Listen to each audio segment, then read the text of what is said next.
Now, would it not be just as easy for one of her numerous fans to do the same? Where was Katy Perry to Save Annie movie? Where was she? And okay, let's assume no one does find out about the audition before Guy pulls and gets professionals. Is it really that easy to put Annie back in the foster care system without anyone noticing? She's still the biggest thing ever right now, and if after she's shown to have been picked up by her parents, she ends up back in a foster home, do you think people aren't gonna notice? Better yet, do you think you'll be able to keep this up for long enough that you get the money from Stacky winning the bid for mayor and such without people noticing Annie isn't anywhere to be found? The kidnappers clearly don't get any instructions on where to take her, and Guy doesn't ask any questions about where they're going, so what was her plan? They don't so much as try to keep the family act up at all after getting Annie away from Stacky Warbucks, and I don't get that. Why wouldn't they try to act like her parents for as long as possible in this case? Or at least until they got somewhere she couldn't easily escape or call for help from. Everything made sense in the original. DNA shit was basically non-existent in the 1930s, so Warbucks tried finding a family that knew about and had the other half of Annie's lockets. And Hannigan got it after her parents died, which Annie doesn't know about, so it would follow that Rooster and Lily could pose as her parents since she has never seen them and no one knows what they're like. Plus, they're immediately getting 50 grand out of the deal, which is around $1 million accounting for inflation, so while Annie is still famous, they can get rid of her quick, cash the check, and move to Buenos Aires before they're even caught. The only reason that doesn't work out is due to Annie ripping the check up and Rooster climbing up a suspension bridge in an attempt to kill her, leading to his and Lily's arrest. That's all a logical progression, unlike 2014. And speaking of a logical progression, Annie and Stacky's relationship, in the original Annie, you can feel the slow breaking of boundaries between the two, getting closer while simultaneously setting up Warbucks with Grace, the secretary, who also has a great relationship with Annie and phenomenal on-screen chemistry. Then in the 2014 version, for the first hour, it's like, I don't like you. Well, I don't like you either. I'm the type of man to spit potatoes in poor people's faces because I don't eat with the commoners. Why would I ever like an orphan? Wait, what? Who cares? I love you now. And I love you too. Insert montage of the two acting like best friends here. No joke, it really feels that forced. And while individually, Quvenzhané Wallis and Jamie Foxx are both good established actors, together they have no natural chemistry and they're directed terribly, so their interactions are off too. It's a lot to ask for the film to tally up to the original cast who were so perfect. But if they were gonna remake Annie and make fun of what it used to be, they better back it up by being definitively more impressive. But to be blunt, that's an impossible task, and the film has itself to blame for setting up greater expectations when there's no way it could meet them. You don't even know how extensive the process for determining the perfect Annie was for the 1982 film. They took over 7,000 open auditions, dozens of actresses, making sure the Annie they wanted wasn't too tall, too short, had a variety of skills, could interact well with the other actors, etc. Eileen Quinn was pretty much bioengineered for the role, and it shows. She works great with the cast, has a natural charisma, could keep up with the adults and dances, and though I wouldn't consider her the best singer to ever do Annie, I'd argue she's the best actress, has the most heart in her overall performance, and captures the character better than any other adaptation. It's not a knock to Wallis, she does a serviceable job and tries, but there's nothing about her interpretation that stands out one way or another besides the setting she's put in. The one unique trait given to her version is a small subplot about being unable to read, and it's the stupidest thing imaginable. She's 10 years old and goes to school. It's impossible that this kind of issue wouldn't rear its head after long enough. She says in the film she got good at pretending, but that's nowhere near a good explanation, so let's be real. She got this character detail in a vain attempt to have some kind of emotional moment in the film that was otherwise lacking, but by a hilarious miracle, they just made everything worse. Not that she'd measure up to Eileen if by a blue moon occurrence it did. Though I'd be surprised if anyone could do a better job with the character, same for basically all the other named cast in the film. Albert Finney's Daddy Warbucks was hard but caring, and knowing his upbringing, it's understandable why he wouldn't pay any much attention to begin with, being so caught up in his own When work, it's raining but outside, I falls for her love charms rain. after long enough. He's a You serious know what else I businessman, love? but that doesn't mean he's unwilling to Big interact woman. with the poor, and you never get the feeling he's Yeah. completely heartless. Will Stacks Yeah, I'm like is that. a dick. I'm Enough like said. that. He tracks and takes people's data without it ever being called into question and actually is used for the third act climax. He acts like everyone around him is a virus for the crime of poverty, and Jamie Foxx isn't a good fit for the role. He plays tough guys and hardened criminals. I can't remember a time where he played a character that could hit that sweet spot between occasionally soft but stern at the same time in the way Warbucks needs to be. And Cameron Diaz as Miss Hannigan, my Don't god. leave. Wanna know a fun fact? Cameron Diaz is tone deaf. And for those of you who haven't taken a Music 101 course, that means she couldn't sing if her life depended on it. And in a movie where she plays a character that sings on more than one occasion, that'd be a smidgen of a problem. I'll talk more about the Gonna film's try and solution make for this that a little later, short, but spoiler because, you alert, know, it doesn't save her from having Mobius such is kind of a dick. equally tone-deaf performance. So I'm Miss probably just Hannigan is gonna, one of those characters you know, where read a whether she's story, portrayed as sympathetic probably or play some evil, music. she has to have an absolutely massive personality. And more than Eileen Quinn, I can without a doubt say that there will for sure, not under any condition, be a more suitable Miss Hannigan than Carol Burnett's. Theoretically, Miss Hannigan should be thought of as despicable from the start of the film, a character you love to hate. But Carol Burnett does such an amazing job portraying Hannigan as a desperate, lonely, sassy drunk that you can't help but love and feel sorry for her. She gives the role so much personality. I can't hear the stream though. Really? Really? Um. Oh, really?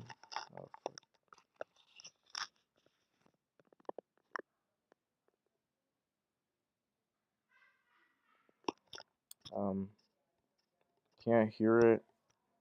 Really? Wait, like, what is happening? Wait. Fentanyl addiction.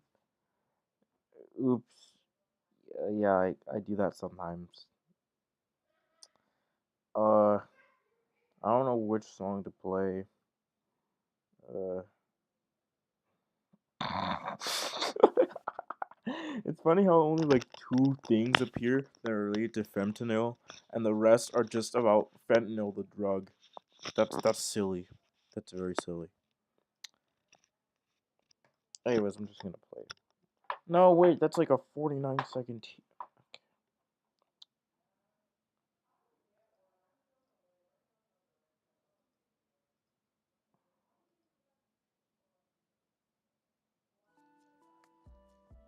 Just where I'm at in life, like the people who are closest to me inspire me, you know. You're in charge of your destiny, you know, like your attitude is what pushes you forward.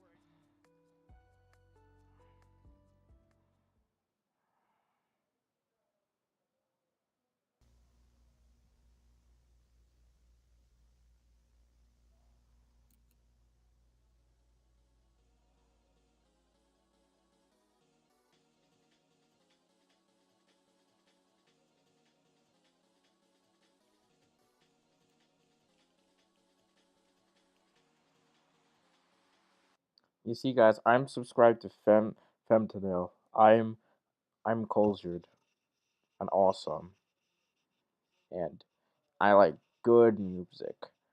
I like good music, guys. Look, see,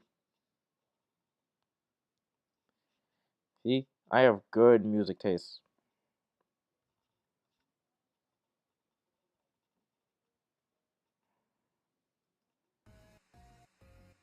This will be good enough while I find a song. Wait, is autoplay on? Let me turn it on real quick. And there we go. Anyways, uh, wait. No. Okay, so let me just go to fanfiction.net. Cause that's a very sane place. A very good place where definitely not immoral things happen. You know, because yeah, I'm probably gonna listen to something else while I do it though. Okay, so what should I search for today's fanfiction reading? Tell me, tell me, guys. I'm waiting. Again, yes. I promise I'll find something that isn't like extremely weird. I promise. I won't set the rage rankings to mature. I'll find something that I can read to my mom and dad. You can trust me. Come on.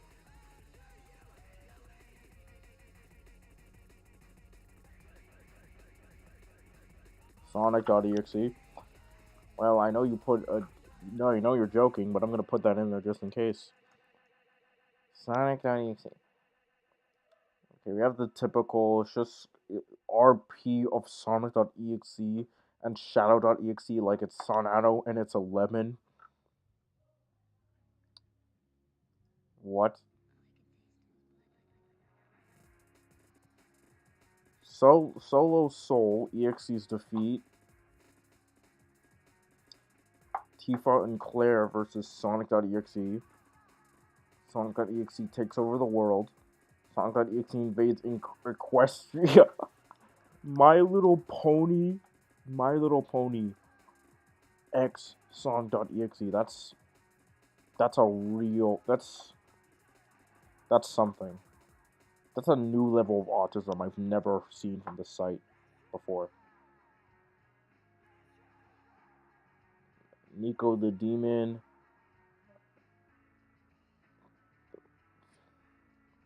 Alice for Love.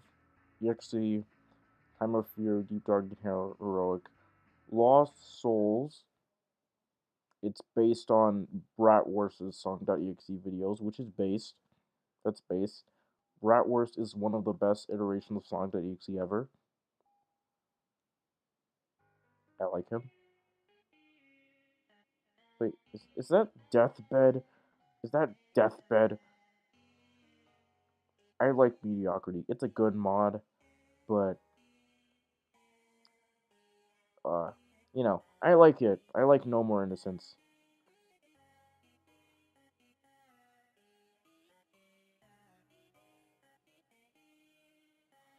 It's a good song, but I've listened to it a couple of times already. So, like, yeah. Alright. Which one should I listen to next? If I listen to more Feminine, my eyes will literally, like, explode. Mario! Super.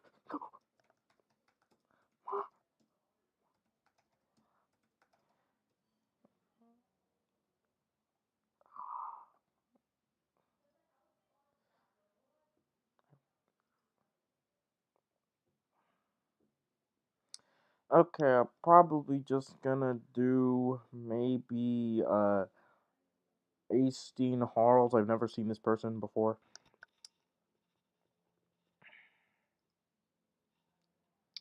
Uh um uh um um uh um okay, what's next? Okay, I'm gonna do a couple more things before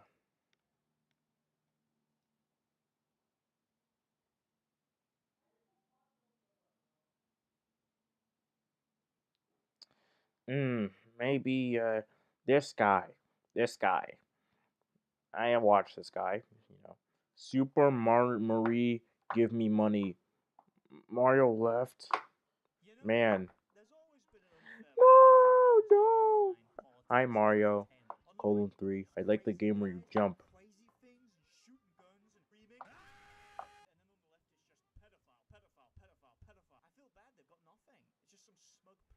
I need to check his computer. Okay, how about this one? I feel a little kind of like listening to some black guy talk about stuff. My day is instantly ruined. Well, infographic from FNF re-download. There's a time and place for those songs. The rest of the car ride just about to be everyone in silence in they feels. These Kendrick Okay, so Sonic.exe. Alright. Okay, you know what? Screw it. I'm just gonna go right to the M section. You all know why you're here. You all know what's gonna happen next. These stories are boring. They look boring, sound boring, and no, I'm not gonna do that.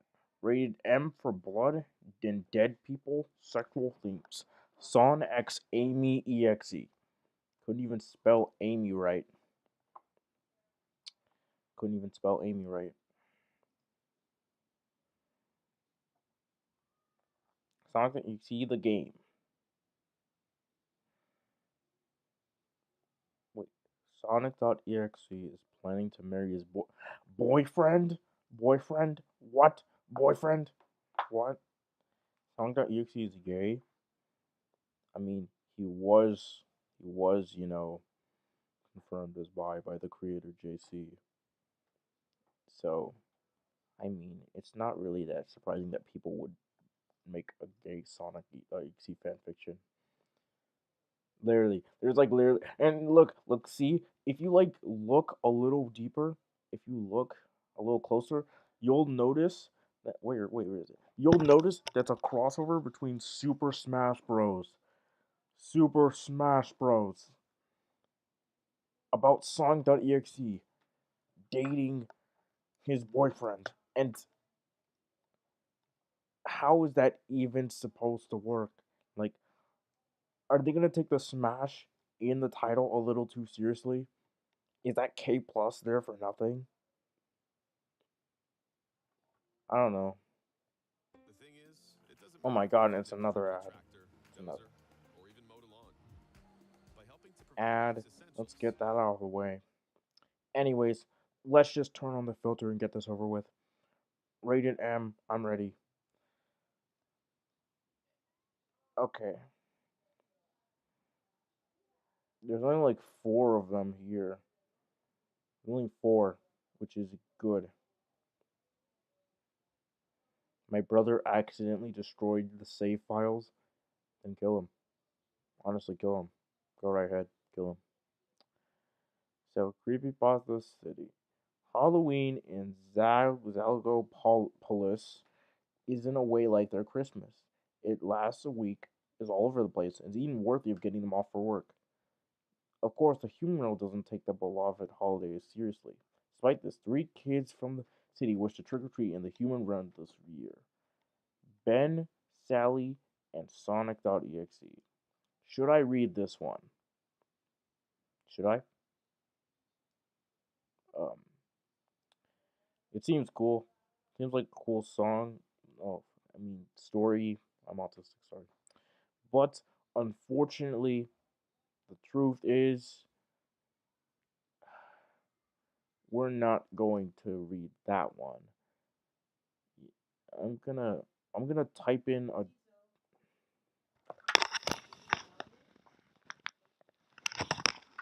okay, like I said before. I'm going to type in a different.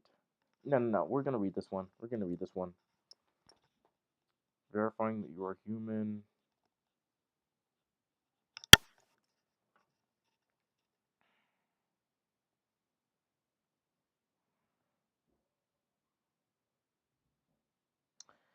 Ben stared out of his window, grinning wildly. Before his eyes was a spectacle of orange, black, and red. Though the city possessed no trees, this this realm simply contained oxygen within its own atmosphere naturally. Fake autumn leaves had been strewn about the streets in spirit of the season. Jack-o'-lanterns lined the streets and rested from storefront windows. Hideous grins, accompanied by many other hellish designs facing the gloomy yet festive city devilishly. Ben could see as well many decorations hung from apartment windows, such as cages with plastic, screaming, bloody heads boxed within them, as well as fire exit ladders proudly showing off their grim display of hanging corpses garbed in bright, blood-stained rags.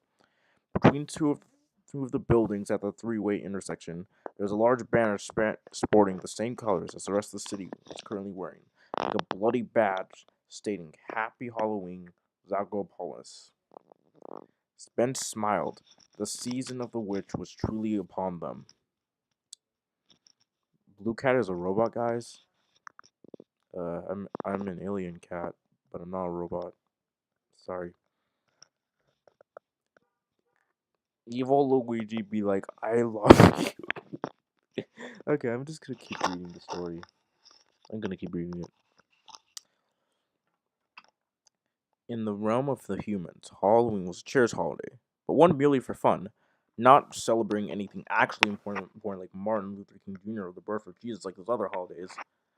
No, nothing important at all. Just the misunderstanding and embracing of man's most primal emotion, fear. But then again, what did fear matter? It didn't. No, the celebration of being thankful as well the day the pilgrims sat around and feasted for the natives before slaughtering them and stealing their land, rendering the virtues that spread the holiday virtually meaningless.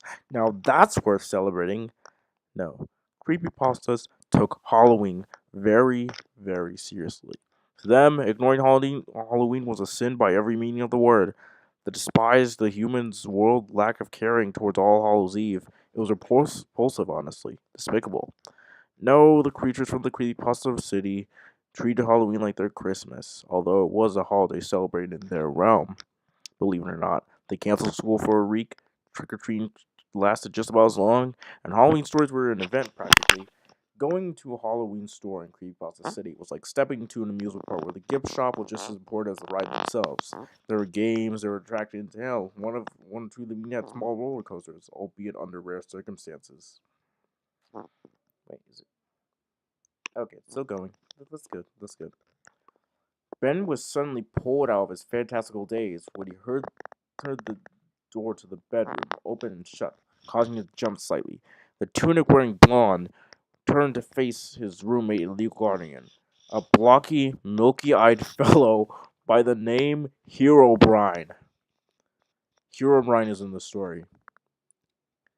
Steve with red eye, no, white eyes. White eyes. Okay, white eyes. Wow, that's that sure is something, you know. That sure is something. Ben, no, I already read that. The man had just returned from a hard day's work of terrorizing Minecraft players who dared travel into peaceful mode for too long, as well as writing himself out for the newest game in the update. It was his last day of doing so, for the month actually, as he and Ben were only 3 days away from the sacred day of Halloween, as well as commencing the season of the witch in its purest form. Though that may come as a shock, Ben lacked a costume. Not that he had neglected or, God forbid, outright forgotten to get one. Actually, this year, Ben was going as himself. He wasn't trick-or-treating the city this year, which was already a crowded decibel itself. This year, the human world small suburban housing was looking far more promising for the once-deceased Zelda fan. Of course, when Ben first brought up the idea to Herobrine, he was nearly appalled by it. Are you insane, Ben? The human realm is for business purposes only, and you know it. All trick-or-treating in the realm is going to get you caught, and then what? You'll get captured by paranormal investigators even though you aren't a ghost anymore, or even worse, the damned SCP Foundation. If that happens, I'm afraid I can't help you get out of trouble one bit. The Minecrafty inspector ranted, Ben quickly tuning him out. His mind was made, and that was that. He and his new friend Sally were going trick-or-treating whether hereby approved or not. Wait, let me do something.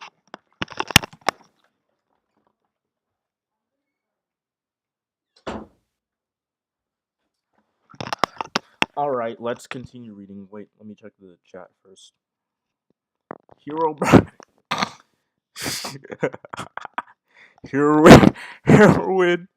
Heroin. What if Herobrine was named Heroin and instead of like terrorizing people who played Minecraft, he gave them like heroin and injected it in through like the screen? That's stupid. That's stupid. Let me check Discord to see if like anyone even like DM'd me anything. Wait, where is it? Where is it? Where is it? Where is it? I'll just look like. Wait, where is it?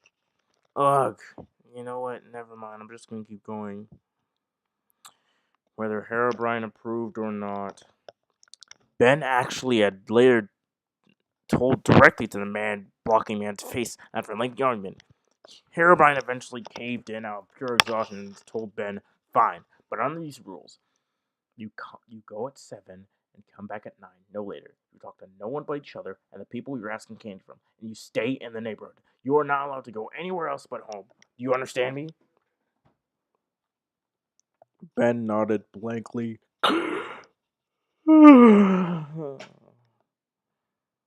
Good. Hey guys. Pharaoh! Hi, Pharaoh Xade. Uh, let me send something.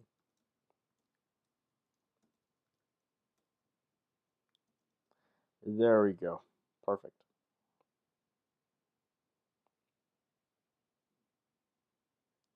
It was the following day now, and Ben was patiently waiting for a knock at the door. Herobrine silenced Ben, flicked the TV on, tuning on to the horror marathon that was going on in the human world network called the Sci-Fi Channel. He looked over at his roommate. "You sure you don't want to go in the city?" It's far more massive and festive than that boring human realm the Minecraft team persisted. Ben rolled his eyes and turned around to face him with a deadpan expression. I don't know how many times I have to tell you this, man. I am going to trick or treat in the human realm this Halloween. Ben emphasized irritably, returning to stare at the fair festive city before him. Hairbrine shrugged. It's your funeral, kid. Or mainly my funeral where the whole world blames me for your capturing. Of course, then I also deal with the emotional story of me lost to you, the child I have might as well be the adopted father of. You're honestly going to guilt trip me into not going. Dude, just know. I'm going.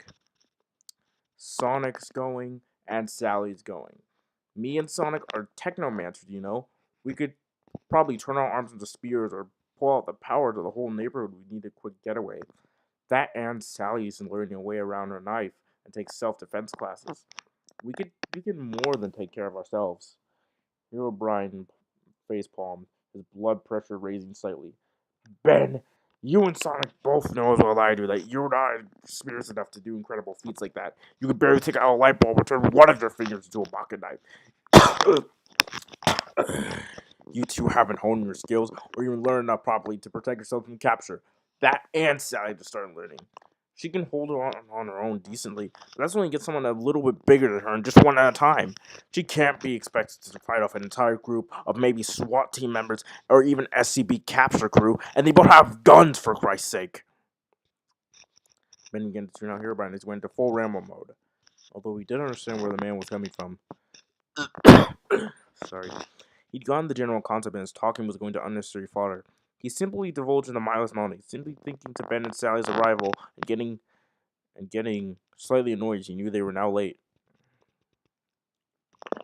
Right on cue, however, Ben Sauce and Herbine's laughter was both interrupted when they caught the doorbell rung several times obnoxiously. Looks like Sonic finally showed up, Ben thought happily, jumping down from his perch atop and stool, quickly rushing to the door, throwing it open and greeting the friend of his who appearance-wise was very similar to him. They both resemble the main characters of the video games they respectively represented, except with bloody, black, and, say it with me people, red eyes. What an original idea for a design. So Kino. Sonic grinned his usual devious grin, even when nothing was happening. Hey man, he said casually. Ben gave him a look. You're late, he said bluntly. Sonic shrugged apologetically. Sorry, Sally's been on my case about homework. Oh no, it was Sally Visceral. My mistake. Seriously, how many freaking Sallys do you know? Oh yeah, Ben shrugged. Good point, I guess. The two entered Ben's living room and sat at a table at the far side of the room. Sonic unfurled a large scroll containing a literature in a dead language written in red ink, or perhaps blood. Neither of them knew. Neither of them cared, and all they cared were the words the ink detailed. The symbols they were in were made in such a way where no human could have possibly read them. The language was native to that realm and that realm alone. Ben pulled out another, much longer scroll in the desk drawers. He set it out on the floor, and he and Sonic grabbed both ends and unfurled it. Kneeling on one hand, the two examined the translating scroll. It contained two rows. The upper one contained English characters, the bottom one containing characters corresponding with the one on the table. Okay, Ben began. He looked over the words on the paper. Checking the letters back, Ben stated, They seem to mean, when you see me, I am not what I am. I am one of you. I am, and then we have to state the letter of the species we want to turn into. The name of the species, goddammit. Explained. Sonic thought for a moment. Well, what's human in Skemdish? Skemdish. That's the best you could come up with. Uh, I thought it would be like something cooler, like, you know, blood-ish or something. Like, what the fuck? That's stupid. That's really stupid. I'm gonna listen. Ah,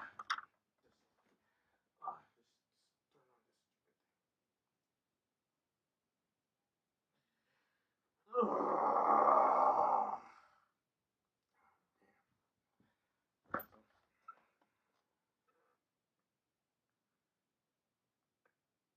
Let me check if this crap's still on. Alright, there we go. Let's continue reading. Yeah. Ben pulled out. No, I already read that. I'll look it up, he said, heading to his bedroom, quickly coming out with his laptop. Okay, a quick round of Google Translate should do the trick, Ben proclaimed, placing down the laptop on the table. Wait, is this even running? Is this still running? Okay, good. It's still running. There are still people watching. OBS hasn't pissed itself. Good. I still need that for Discord. Let me just get it. Okay, there we go.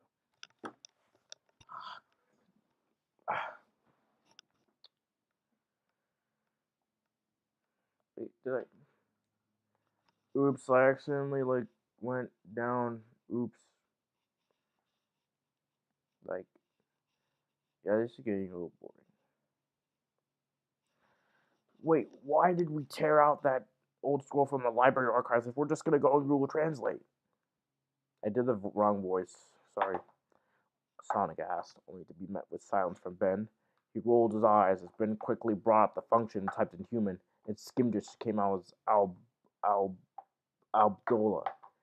Ben smacked his palms together. Great, we got our answer, he exclaimed. Suddenly there was a knock at the door, prompting Ben to rush for it eagerly. That must be Sally, he said excitedly. Sonic chuckled, grinning. Looks like someone's got a crush. No, it looked like somebody's got a crush. I teased. Shut up, dude, Ben responded coolly, although he was visibly blushing. Sonic rolled his eyes, although still grinning smugly. Sure, man, whatever. Oh, yeah, step it up. Oh.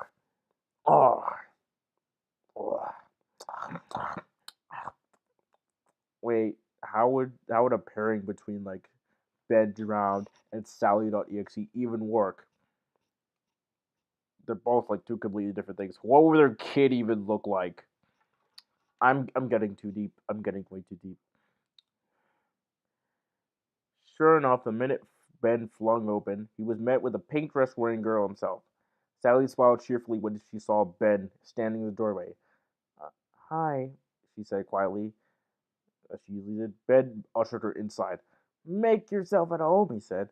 Again, Sonic rolled his eyes from Ben's back, although visibly in front of Sally, to which she giggled, trying and failing to mask it vainly. Ben twisted around and saw Sonic a dirty look, although he got from looking innocent to staring off into space innocuously. Sally stepped through the doorway, took a seat on Ben's couch. How's cracking that spell going? How's cracking that spell going?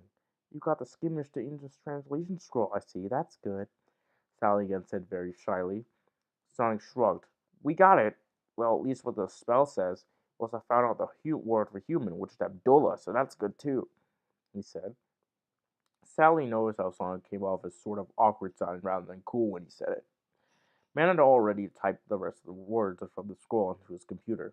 Okay, so the spell goes in Schemeless. Baranto Kalad Sobdib Ilsak Burdab Ilsal Ford Alcaran Ilsal Abdullah, he said. Did the spell work? Step it up! Oh my god. Oh. Oh. Ooh. Ooh. Ooh. Oh. Oh my god. Ah. Ah. Ah. Oh. Oh.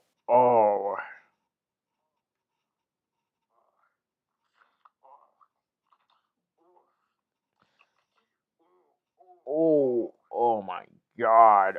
Oh, it's spilling. Ah. Ugh. Ugh. Oh yeah, I'm not gonna do that ever again. I'm sorry. Please don't leave, please. It's a group spell, meaning we have to do it together, otherwise it does nothing. he explained. Sally breathed in relief louder than she intended, prompting the other to give her weird looks. I'm just relieved that we won't look like humans to anyone in the city, she said quickly. Sally, you you you do know this spell only makes it impossible for whatever species we selected to tell that we aren't one of them, right? He asked if we were oblivious. That makes sense. So, what are we gonna do now? He asked. The three spent their night together telling scary stories to each other and laughing at how dated they were, especially the hook and the babysitter. It was Halloween morning. Ben, Sonic, and Sally were all facing the door, normally swarmed with traffic, even though there was more than one entrance to the human realm. It was now barren except them and Herobrine. Shaking his head as he looked upon the three. Are you kids sure that you want to go through with this? First he asked for the final time. Ben nodded impatiently. Yes, yes, we are, he insisted, voice raised. Herobrine frowned. Don't talk to me like that, young man. Okay, I'm sorry I yelled. Can we go now? Ben asked. Herobrine nodded reluctantly. If you're sure about this, he said. Why can't you just monitor us and use the spell when we do? Ben asked. Herobrine sighed deeply. The spell only works with a maximum of 3 people, he says, if the most obvious thing in the world. Okay then, he said, and with that the three were off. They emerged out into the forest and could hear the sound of excited children joyously running about and like I don't know. I'm not after knocking around people's doors in exchange for candy. Belle unfurled the spell, and the three held hands as they awkwardly stood around and began chanting. After finishing the spell, none of them felt any different, only for 3 jets of lightning that shoot out and surround them, finishing form vanishing as it appeared, all 3 of them looking white with shock. Ben, can you please explain to me what the hell happened? Sonic asked. Ben chuckled nervously. I guess the spell worked. His voice trailed off and died, just like my childhood innocence trailed off and died. I'm noticing that this B&G tuber I have is kind of making a little square and stuff. I'm gonna edit the filters. Yeah.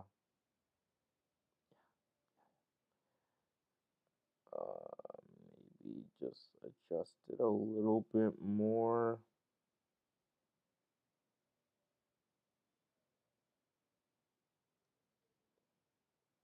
Okay, that's a little less obvious. Let me just unlock it and move it a little here. There. Good. Perfect. Perfect. All right.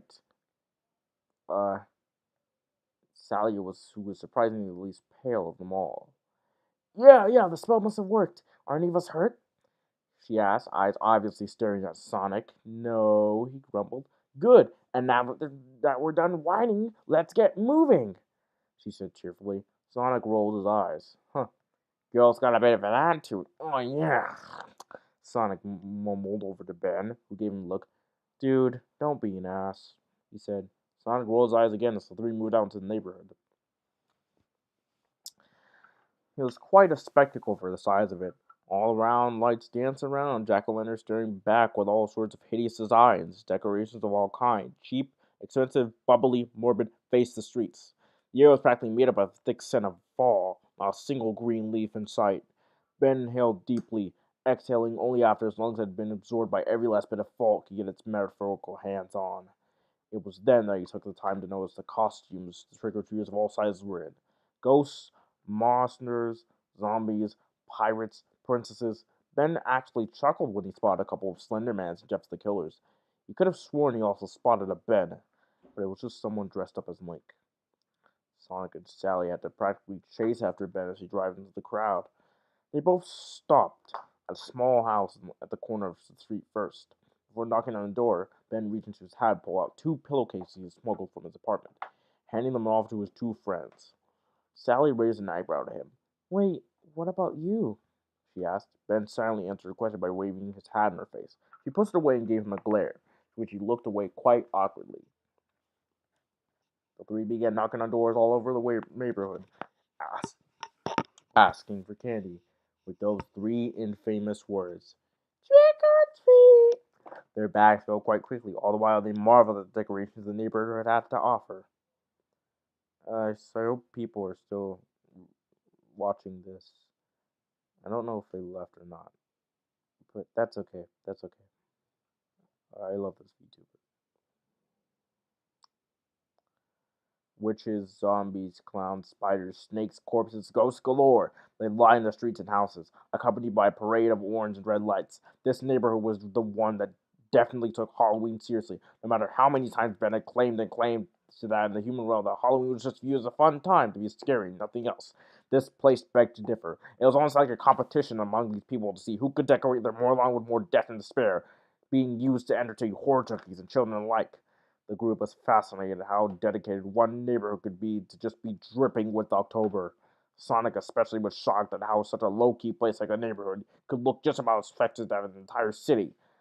The night went on cheerfully, but as it did, Ben caught sight of something he'd heard was in a million horror movies, despite never seeing it much, if at all. It's practically a painting come to life. The structure fit the old stereotype so well that it bordered on surreal and even comical to some degree. Before him was a large, clearly abandoned house that was borderline mansion, but just small enough to avoid that category. The walls were gray and old, several spots of wood chipped out. Its roof was towering and large, as if one wanted to know of its presence. There was a large wooden railing supported by beams that looked clearly withered, and hung over the porch, casting an almost empty shadow over it. There were a couple of towers at the front, part of the attic, perhaps? Of course, it was covered in windows, two on each end of the porch, one at the top of the front door, one over the door leading onto the railing, two on the sides of the front house, one on each tower, and one at the very top of the roof. Contrary to a lot of descriptions of them, in Ben's house, the house had no face whatsoever. He passed by it after getting a good enough look of it. Even if the house was inhabited, they clearly weren't in the mood for any sort of unwanted guests due to every light in the house being off. He noticed that neither Sonic or Sally seemed to take notice of it, which seemed odd to Ben but not impossible. He decided not to mention it and they kept going. From that point on, however, some strange things began to happen. Ben noticed a lot of groups of children he encountered had began to lose members. The remaining ones seemed pale and shaken. Their pace was always quick, and there were no bags of candy that they had once in their hands to speak of. This story is actually pretty good, not gonna lie. It's actually pretty well written. It seems like something I would write if I didn't have writer's block. It's pretty cool. Pretty cool. Pretty cool.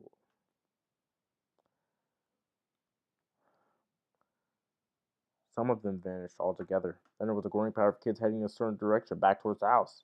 But Ben wouldn't question it, as if it didn't seem like herds of them marching to that one spot at a time were so constant. He brought it to Sally and Sonic's attention as well, and they noticed. "Yeah, where the hell's everyone going?" Sonic asked rhetorically. Sally nodded. "I saw it too. It was kind of creepy, honestly," she chimed in. Ben shook his head. "I don't know why they're going in that direction. I don't like it, but they seem to be heading towards that creepy house we passed earlier." "I'm surprised that you didn't notice," Ben said. "Actually, I saw it, but I didn't really think much of it." "Oh yeah," Sonic said. Sally shrugged. "I didn't really notice it. I was too busy looking over my candy." She took her incredibly full pillowcase for emphasis. Ben checked his hat, which was looking rather full as well. Sonic's was no different. Ben checked the time. 9:51. It's almost 10, and we got plenty. I think say we should head back home. This crap's starting to freak me out." Sonic, Ben suggested. Sonic nodded solemnly. As did Sally agree, they say in unison. However, as the three began to head back, they were mobbed. An entire crowd of people swarmed in the opposite direction. They were swept away and practically dragged to the house, which appeared over the peaks quickly. When they saw the yard, they were floored. The whole place was full of trick-or-treaters of all kinds in the yard and beyond, like there was a rave there. The porch was practically invisible with how many people there were going inside. One by one, the three saw people going into the house. The crowd only seemed to grow and grow and grow and grow and grow. However, as more kids entered, they never saw anyone leaving. At the risk of being found. Sonic charged a spin dash, the friction burning the crowd enough for him to drop in. He broke through the kids, holding up Ben and Sally with a quick run, and as the three were about to try and fight, when Sally suddenly stopped dead in their tracks. Sally, come on, Ben exclaimed. Sally acted as if Ben was even there. She began to walk to the crowd, to the house. Ben could feel his heart leaping to his throat before sinking to the pit of his stomach as he saw her leave them. Ben grabbed Sonic by the arm and dragged him through the crowd towards Sally, who had made her way to the house at a frighteningly quick pace. She was now on the porch, and Ben had to suppress a yelp as he saw her enter the building. Sonic saw her as well, and sped through the mob fast enough to break through, now dragging Ben along as he went. They reached the porch and then the front door in record time. Sonic would have broken down the door if not for his size. The twos burst through, expecting to see some sort of party. They were surprised and mortified at the same time when they noticed a line of kids heading to the basement. They managed to catch Sally heading down the creaky steps, pushing past the line, much to the kids' surprising annoyance and anger. They headed down the basement into a step of inky darkness. I don't even care if I'm fucking up the story. It's good. You guys can read it yourself. The door slammed shut behind the two, and Ben froze. There was something eerie about the darkness of the basement. No sound vibrated through his ears. There should have been movement. There should have been something, anything, for the two to hear such a massive crowd entering. Ben jumped. Something grabbed his hand. He was ready to sock whatever was previously trying to attack him in the face. He quickly realized, though, it was Sally. He breathed a sigh of relief.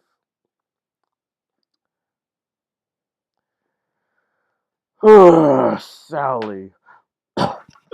What the hell did you go inside for? Ben asked quietly. Through the darkness, Sally shook her head. I don't know how I got here, Ben. The last thing I remember was I was with you guys outside, but then I just opened my eyes and I was in total darkness. No, not barkness. Darkness, stupid old me.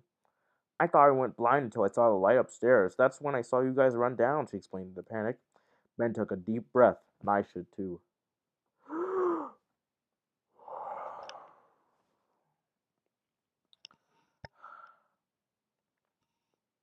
Okay, I brought out a flashlight with me, so we should be fine. All I have to do is find the door and get the hell out of here. He reached into his pockets and in his pockets his tunic and found it. Ben flicked it on immediately and felt like turning it off. Before him was a bloodbath. Corpses lined the basement walls, which were practically hidden by waves of blood smears. Their corpses were revolting to even look at. Faces caved in, mutilated limbs, shredded torsos. They all died in the most violent ways possible. Quick or not, they didn't go graciously. Then and only then did Ben recognize a putrid synth that punched his gag reflex hard. Ben had to try with all his might to resist the urge to vomit. Sonic and Sally were in the same situation, beating down the bile that was rising in their throats. As Ben fought back his lurching stomach, he looked around for the basement stairs and thankfully found them to be nearby. The three scrambled for it, but were stopped abruptly by a figure who smacked the flashlight from Ben's hands before they could even see who it was. It landed a couple feet away from them. Ben backed up slowly, arms spread out in defense of his friends. Sonic pushed past Ben to face who it was attacking him, while Sally gladly cowered behind the two. As brave as Sonic felt in that moment, his bravery was quickly snuffed out when they heard the man's heavy breathing and, giving the quiet nature of the basement, loud footsteps. They backed up, seemingly in rhythm with the pursuer's footsteps. They reverberated, emitting an awful squelching as they announced their wet gloss. Their origin left little to the imagination. The eeriest part was how silent the man was. He just breathed loudly. Ben doubted he was stunned by their appearance. Their spell was still cast on them. He had something wrong with him, obviously. But then Ben remembered the crowd of people outside. They just swarmed the building. Even Sally rushed inside, claiming she had no memory of it. This man clearly had something supernatural of his own. It wasn't completely out of the realm that he could see through their guise. Who who are you? Sonic replied, voice quivering. The man walked forth, entering the flashlight's sight. Ben gasped. At first, he thought he was Michael Myers. Michael Myers, that's stupid. But of course, that thought was ridiculous. Although the man did have the mask and clothes, he was far too overweight. Besides, the man was a character from a dumb slasher film, but his silence was fitting. The empty eyes of the William Shatner mask stared into him cold and empty. Surprisingly, there was no knife to be seen in the man's hand. He wielded no sort of weapon at all for that matter. Something that Sonic picked up, however, was that the man was shaking. He wasn't doing it out of anger or even insanity, but out of fear. Perhaps he thought those voices in his head were taking form, or the man could see them. He could very clearly see who and what they were. All three of the seasons realized this at once. He knew what they were, and now he was scared of them. But how? You speak Skemdish, Ben said blankly. Everything seemed to click into place when he said this. You used an immunity spell to prevent anything being used on you. And you used a hypnosis spell to trick all those kids coming to their basement, didn't you? Ben asked, a confident edge had been returned to her voice, leaving with a smug look of understanding. Sonic set forth that smug grin lurking its way back into his face. How, though? Who are you? You do know Skemdish is like creepypasta language only, right? Sonic was now talking out to this guy, treating him like a speck. That wasn't until he let out a chilling laugh. You got me. I speak Skemdish. What are you gonna do about it? Bloat, congratulations. You found out a Scooby-Doo mystery. But the difference is now, you're gonna die. He spoke in an unsettling, deep, and gravelly voice. I'm Mark. Mark the Killer, he said. Ben's eyes widened. Wait, you're a Jeff the Killer, OC? Oh, sorry guys, I'm currently trying to dead air a song. Good, that's cool. I can't wait to see it. Yeah. Ugh. Wait, you're Jeff the Killer, OC? Mark nodded. Sure I am, kid. And yes, we do exist. Kind of like the bastard children of the creepypasta realm. We're unwelcome accidents. No one wants us in our homes, and we end up on the streets sooner or later, so we couldn't have to fend for ourselves. The creepy old house makes a lovely home, though, and some of these courses, for your information, I'm skeletons. No, our skeletons. Fuck. Mark tossed Ben the flashlight so he could see for himself. Sure enough, in the back room of the beam of light came across an entire row of skeletons, a pile even. Ben lurched. They were all still in costume. Mark chucked darkly. And being a Jeff the Killer, see, I have the advantage of being really overpowered. I already speak Skemdish, but I'm also really strong and fast. You can't escape me no matter what weight I am. Mark was almost teasing him now. Oh, really? Well, me and I are technomancers, Ben boasted. Mark rolled his eyes from beneath his mask. Believe at your age you can barely turn your own hand to a pocket knife, I bet. Mark laughed deeply. Ben wanted and stepped down easily, kept his demeanor. How do you know? I've infected computers, games, and made my presence known quite well. So, like you said, how do you know that I'm so powerless? And my friends don't know much worse, so you're feeling brave? Want to test your luck? Although his threats and claims were a bit clustered, Ben was sure testing this guy's confidence. Mark wasn't one to step down either. You're both kids, and kids lie not.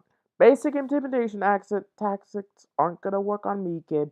So, you wanna show me your skills? I'd be glad to back down if you could just, oh, I don't know, maybe you could shine light from your eyes like a flashlight? Then I'll back down, kid, Mark claimed. Ben knew the man wouldn't back down, but he tried to test his luck. Oh, yeah? You want to see my eyes turn into flashlights? Well, first I'll have to do this. Ben grinned as he flicked the flashlight off, plunging the basement into complete darkness. Mark stumbled, his eyes having to take a moment to adjust. Sonic and Ben saw their opportunity and rammed into him, tackling Mark to the ground. Through the darkness, Ben managed to wrestle the machete off of Mark's hand and threw it across the room. Ben and Sally darted for the basement steps, Sonic following suit. Mark angrily scrambled to his feet and ran after them, only to be tripped up by Sonic. The OC let out a bitter growl as he slogged to his feet. Ben tried the door only for it to refuse to move. He slammed against it, but it wouldn't budge. Both him and Sally threw all their weight against it, but they realized what was creepy to shut. Mark grinned crazily from the bottom of the stairs. You little shits aren't going anywhere. Ground stealing spell.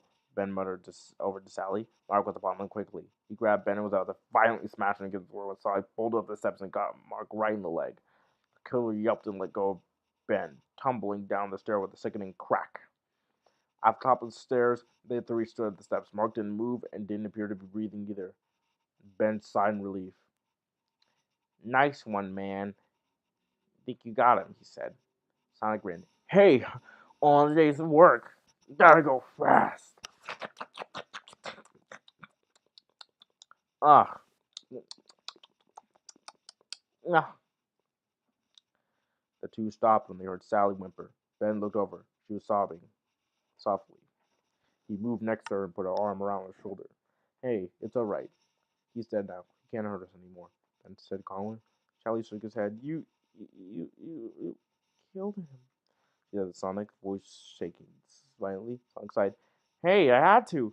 That guy would have gotten us if I didn't. Besides, like it or not, you're going to be doing that soon one day. And might not even be when you're an adult, he told her grimly. Sally yelped awkwardly.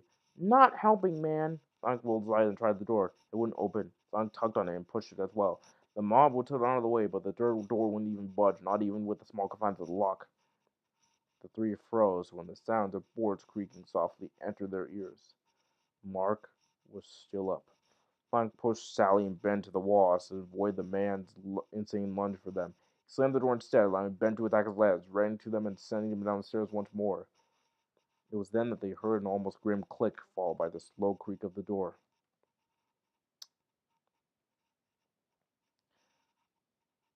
John Arman, a popular news anchor, sat in front of the camera by the curved desk, a grim expression on his face. He had grown to resent living in town with him. Between the constant murders and constant disappearances, he was afraid he was next in some way. But he couldn't seem to find work anywhere else, and strangely had been spared, as he called it. He realized quickly that he had no option but to just grin it and bear it. He folded his fingers and stared ahead. He adopted a sort of 1,000-yard stare for his career's tellings. The cameraman signaled 3, 2, 1, go! And John began to read the scrolling words on the teleprompter, as it was devoid of any emotion or knowledge as to what it was recounting the reporter. John wished he had started to share the missing same kind of blissful ignorance. Or maybe, perhaps it was just a lack of caring or empathy. Hello, Hello, I'm John Arman. Tonight here on Halloween, we come to deliver some shocking news that only further cements the dangers of trick-or-treating. What you're seeing now is the abandoned McCamey Manor, swarmed with police officers and paramedics reeling out the bodies of nearly 200 children. Their bodies taken from the basement have been rendered unrecognizable.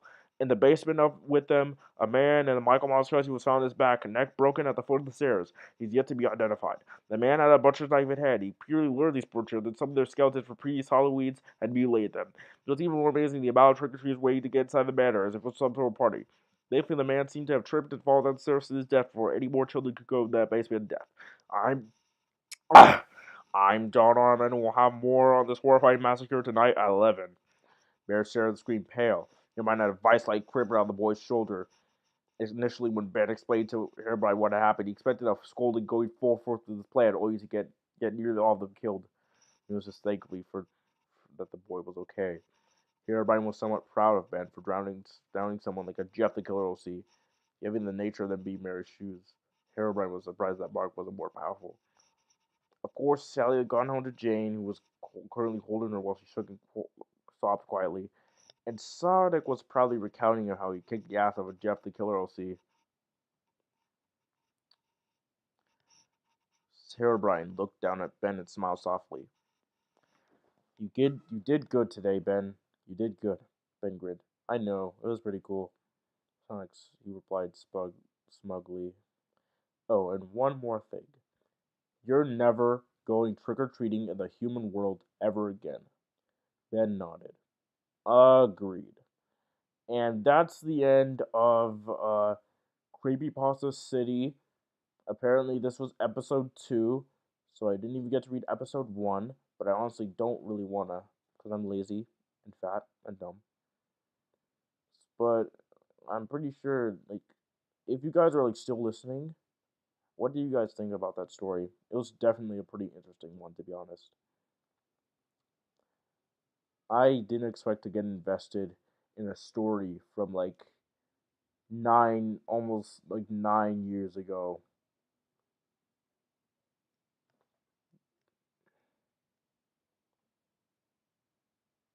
That was cool. That was cool.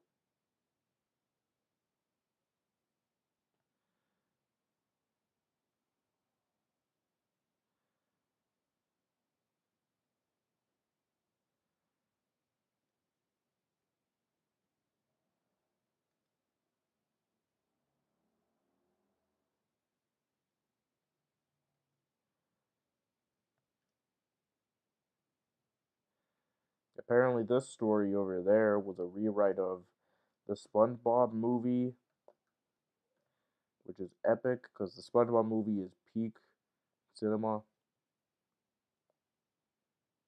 peak. It's it's high picks. You liked it? Good, good. I don't really know what to do next. I read a whole story that was actually extremely good.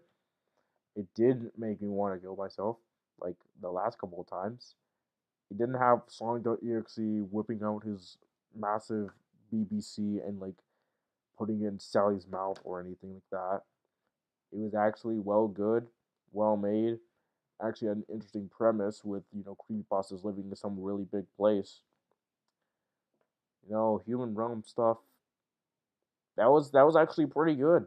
That was pretty good.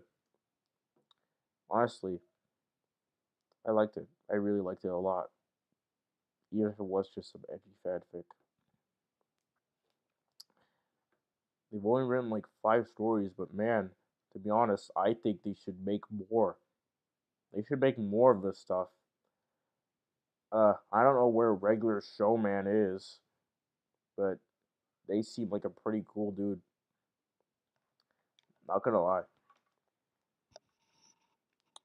I give that an 8 out of 10. 2 points removed because it didn't make me like. It definitely wasn't like jaw dropping or anything like that, but it was still very very good. Like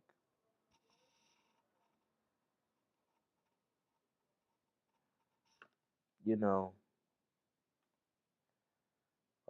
and we reached the 1 hour mark. That's awesome. That's awesome and cool. Anyways, I'm probably just gonna play like a game or some like I don't really know what to do next.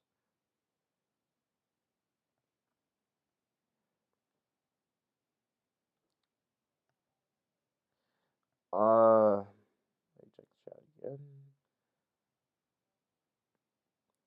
Uh, I'm just gonna ask a question, like a filler question. What do you guys think about fat bitches? Like, what do you guys think about them? I'm literally just saying this to fill in time. Sorry, sorry you had to deal with like how stupid and dumb I am all the time.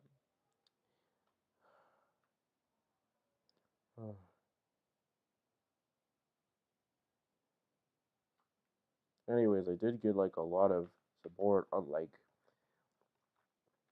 the Sponge Bash incident thing got a lot of views, and you know that Dead Air fan song I made, it also got pretty popular. A lot of people have seen it, which is awesome because I didn't even expect it to get this much attention. So thank you guys a lot.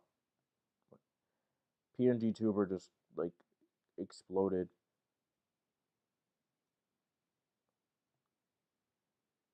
Oops. Yeah. So like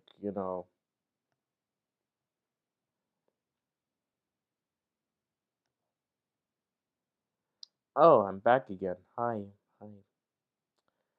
And that's kind of it. So I do have like one other thing I could do. I'm gonna pull it up really quick. Uh, BRB for only like a second though. So, and hey, you guys can like appreciate this little thing I made here. It's a be right back screen. It's pretty awesome and cool and based, and you know has a lot of pretty fucking cool images. on my computer.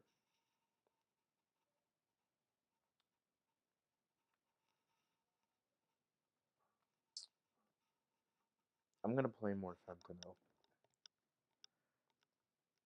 that they had their meat shoved down their No, throats later, for a good later. I'm percentage of their probably life. gonna do that later. And I use the term artist loosely in some of these people because sometimes I just don't see the artistic credibility. The idea of this video and me questioning artistic credibility came across to me when I was scrolling on everyone's favorite brain-nourishing app, TikTok.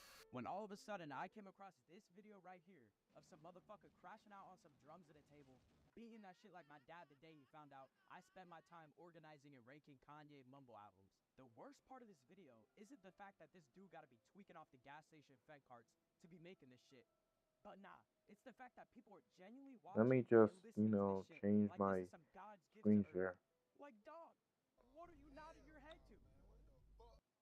There we go.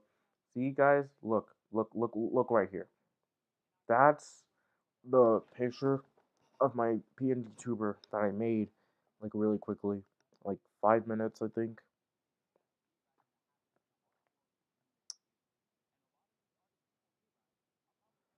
See, it's pretty cool, pretty awesome. See, it's just my Sona, but cute looking. He's he's stupid. Like, look, like if you went into his brain, you probably wouldn't see anything. He's literally just a mindless creature. Big furry kitty. Yeah, yeah. He is a big furry kitty. Yeah, he is. He is. If you called it like, yeah, he is just. Hmm. I like it when people call me. You'll see that, and it pretty much shows I've done my job well.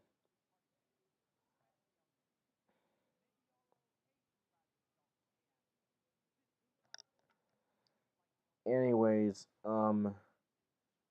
uh, this is what Darian would look like if he was evil, and like then this is what he would look like if he was like really evil.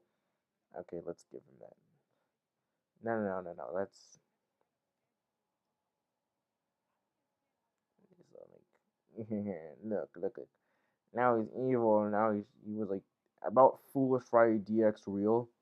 I want to hear more about that, honestly. Like, oh my God, look, guys, it's. Wait, let me change the color. Let me change it. It's my evil alter ego. DX real. Have you ever got to make the song and stuff? No, sorry, haven't gotten the song though yet, but I will now. When I'm done with the stream. Anyways, this is what, uh, you know, that's what I would look like if I was really fucked up and evil. Look, instead of being blue, he's orange. That's scary, guys. Uh, I'm, I'm, this guy's not period.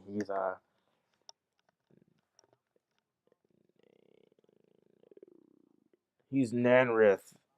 That's Therian backwards. He looks like the type of person to get flustered when people call him a good boy.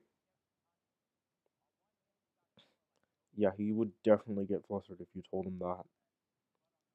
Colorful. Thanks. Thanks. I was kind of inspired by Sparkle Dogs, to be honest, to, make his design all colorful and stuff. He mainly just used blue and green and like red. I do have like a slightly older version of this guy where he, wait, do I have it? Do I have it? Uh did I like is it on my computer? Is it uh it's kind of old and Oh, wait. I have one. I have one. So I'll pull it up. That is what he used to look like. He was a lot more rough around the edges. I was just kind of coming up with him by then. He was meant to be like relatively like skinny, like a twink. But then I kind of just caved in and made him chubby. Cause, like that's cool. It's cool. Like normalize giving your male LCs big tits. Like right now. If I see that more, I'll regain like 5% of my hope in humanity. Cause like, you know, it was kind of awkward just putting all that fluff there when I could have just put like more boob. Like, see, even on his ref sheet, which is I should probably redo later, he has like he has booba because I don't know. I kind of wanted to make him both masculine and feminine at the same time. So, you know, the male parts, I kind of just, giving him, a dick, but he also has like a vagina because he's like intersex. Yeah, I don't even know why I decided to make that a part of him. I just kind of thought it would be funny. I guess I thought it would be funny. I don't know if I should like retcon that or something. I probably won't. But just in case people don't like it. And to end off the stream, but not really end off the stream because I'm probably still gonna do it for a bit. I'm gonna quickly make an edit of Theory and Blushing because what Reek said, you know.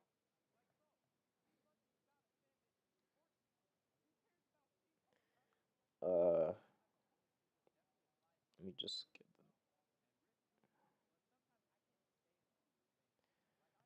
uh um um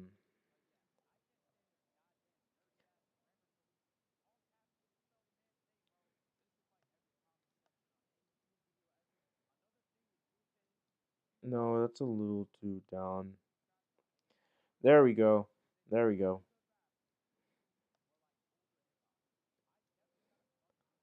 It's not really like that good of an edit, but whatever.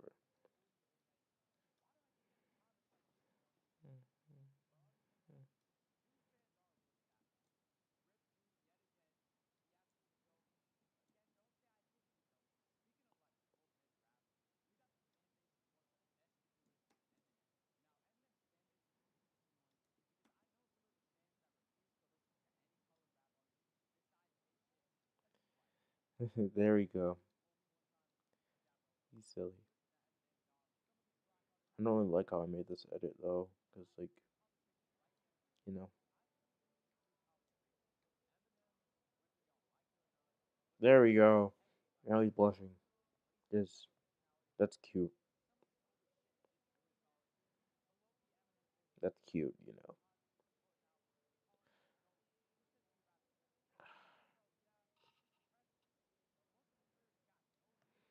Yeah, that comment Reek made like a bit ago, that's not even like an assumption. That's just full on canon. He likes getting called a good boy. He really likes that. Cause like, he's kind of gay. He's kind of gay. Anyways, I'm gonna change the screen share back now. But I kind of want to play around with filters first. At least. Oh, Sigma. Oh my god! Oh my god! Oh my god! Ugh. Hi, Lemonade Cat. Hi. Hi. Anyways, I'm just gonna, just because he joined, I'm gonna draw him, like, right here. Okay, so, like, I don't even know how to. Oh my god, guys, it's a liquid cat. Yeah, I know. Anyways.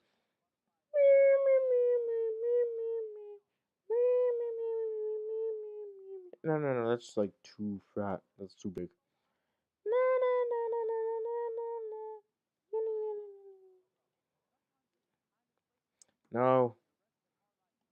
you really uh and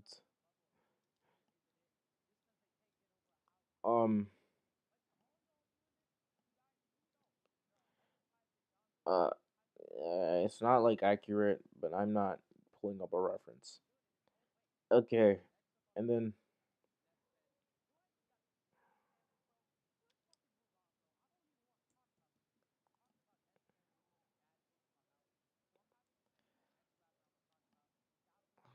honking, honking. It's, uh, increase the volume. Uh, kind of on max, so I could just speak louder. Speak louder. Uh, um, maybe it's just your volume, man. I'm checking like the mic aux thing, and it's getting like into the yellow zone. So maybe it's just you. Uh, the next time I'll do ideal stream. I'll like test stuff and shit. So like, you know, everything actually works and nothing goes wrong. Anyways, let me just finish this.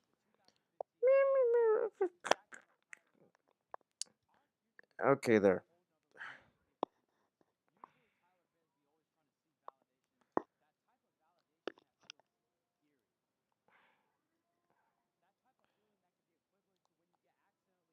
Vol- I have my volume at 40%, the max that I use. All right, I'll make cool.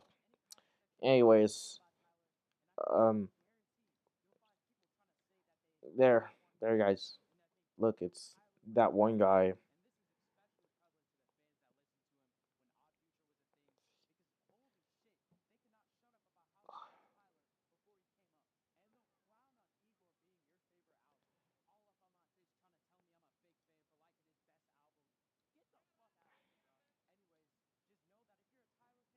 I know, like his tail's kind of being green isn't really like canon, but actually, no. Let's just make it yellow.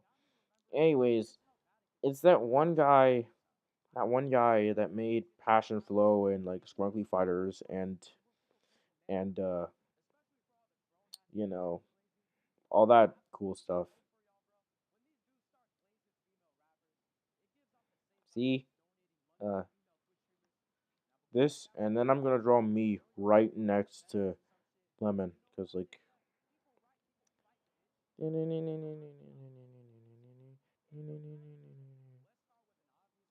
No, he would be a lot taller, like here, I think. You should do a magma stream. Cool. Yeah, I should probably do that. Yeah, it'd be pretty cool to like have a bunch of friends like come into a magma and draw stuff. But then again, if I like shared the link to the wrong people, some people would probably vandalize it. Like, ugh, this queer furry is has a magma. I'm gonna vandalize it and pu- put like gore into it.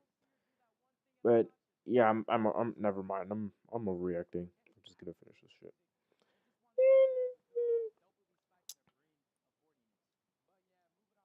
I was doing a funny drawing while I was watching this, but then the YouTube app crashed.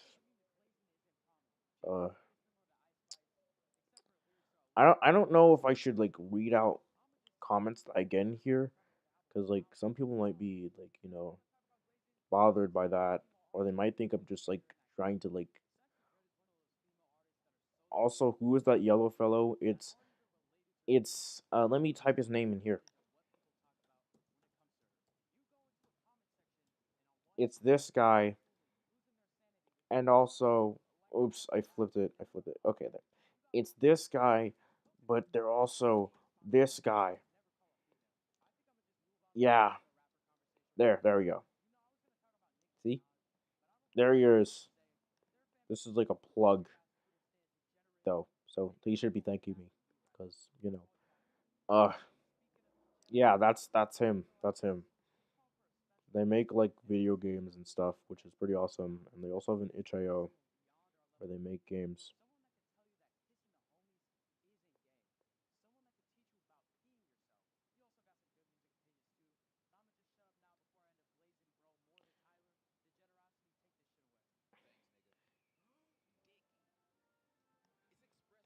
Okay, that's it. Good. Uh, I'm 78 people merged into one collective. I have proof of this, by the way. I'll show it to you. I have a video that's like literally proof backing up that claim. But I'm too lazy to put it on here, so whatever. Anyways, okay, so first we draw his fluff, then we draw, his chest, because like it's big, and then we,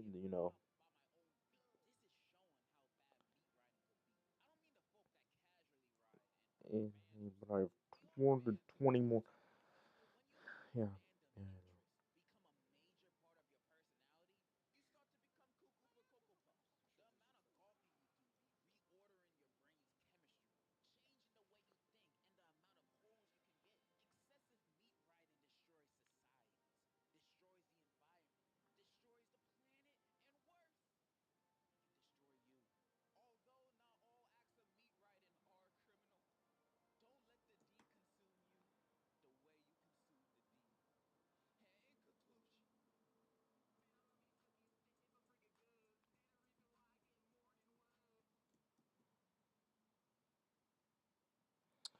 And just draws this guy, and that's me. I'm like, oops, damn it, damn it, damn it, damn it. My balls dropped. Sorry, guys. I picked them back up though, so everything's good. Oh God, please don't tell me. Okay, okay, that's good. Let me just color this. Okay, so that's lemon, and that's me. Noticeable height difference, because you know I'm like literally like over 6 feet IRL, so that's pretty cool. I'm literally a tall dude.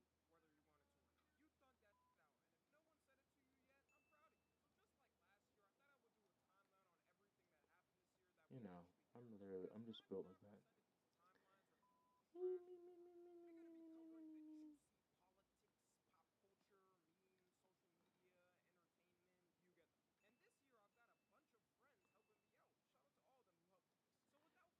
And just gotta, crop, get this, fill in that one, get, uh,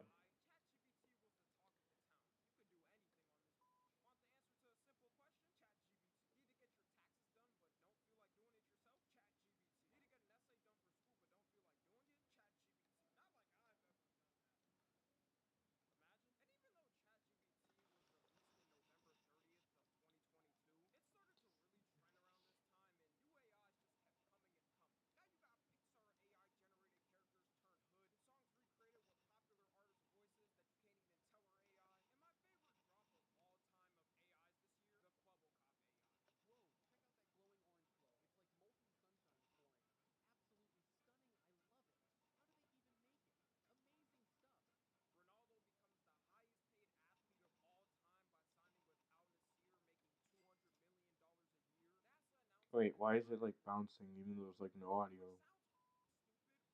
Whatever, I'm not even gonna like question it.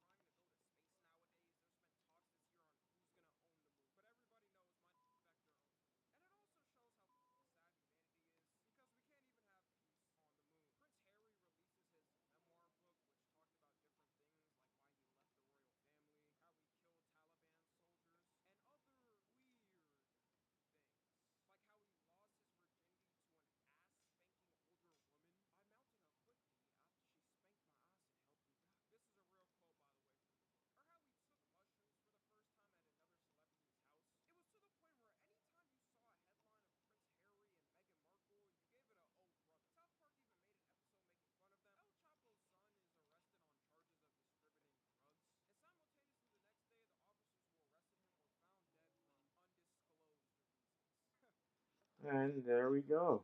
There we go. This is me and the homie. See?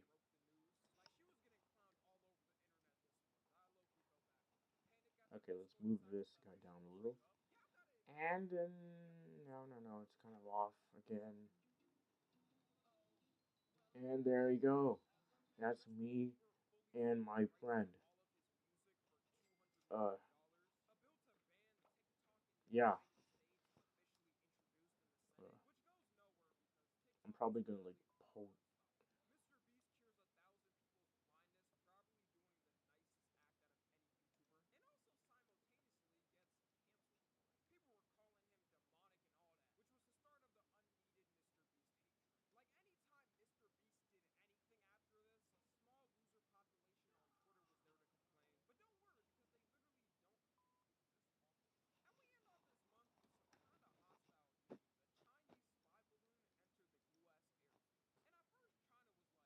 And then we have this golden quote for me.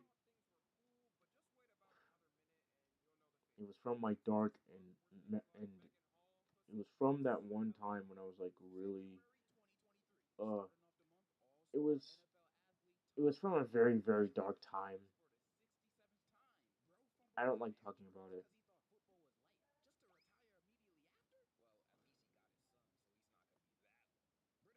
Um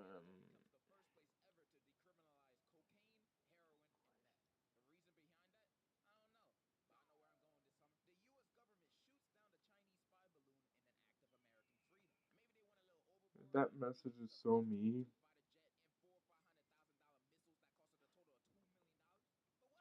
Anyways, I'm gonna just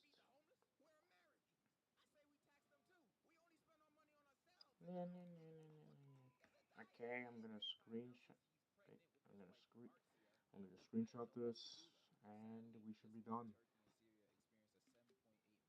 Alright. I think thank you a lot for coming here. This was like the first real stream where I like tried to do something different from what I usually do with like the VTuber and stuff. And the different screens LeBron like James this one passes I the made, NBA career scoring record you of know, all that. 38,388 points. So thanks for coming. I'm probably gonna do more streams like this, like I said the other times, but like trying to like give me like some criticism, like what can I add that can make streams better or and more engaging because I want people to be interested in my stuff. So thank you and bye. Wait, let me just put one more thing on here before I end this. Um okay, so just slide this here. Uh oops. I was supposed to play with audio, but whatever. I'm just gonna get rid of it. Anyways, bye. Bye. I love you. Bye. Uh, I should probably turn down like the volume sensitivity on this thing. Streamers going in public harassing people. Then later on, you had the Foosies, Neons, and Jack Doltrees. Who the hell are Oops. these people, Tommy? At the end of the day, it was a very controversial start. Let me just set up a screen for when I want to end the stream real quick.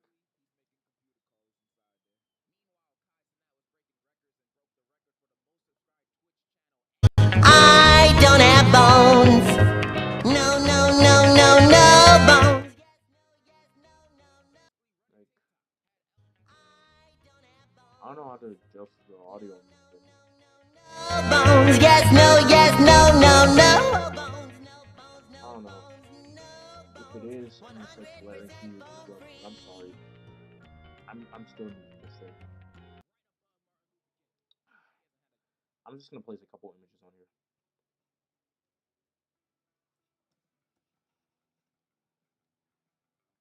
This one.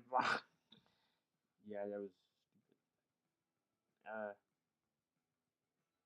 Alright, let's scroll through, find something good, and then it's gonna go right in the thanks for coming screen. Uh,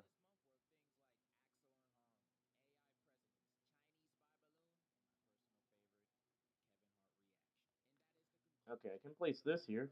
This is like a drawing I made. See? It's like a thing that I like never made public at all. I kind of like it, but I also don't because it looks weird. So I might redraw it and then post it on Twitter.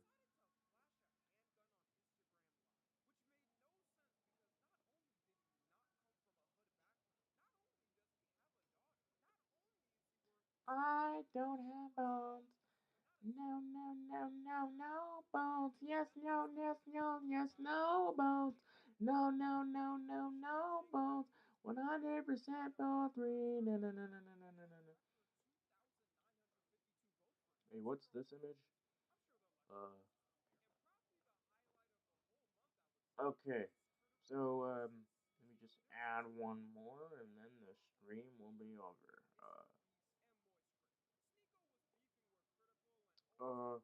Yeah, the stream's kind of over.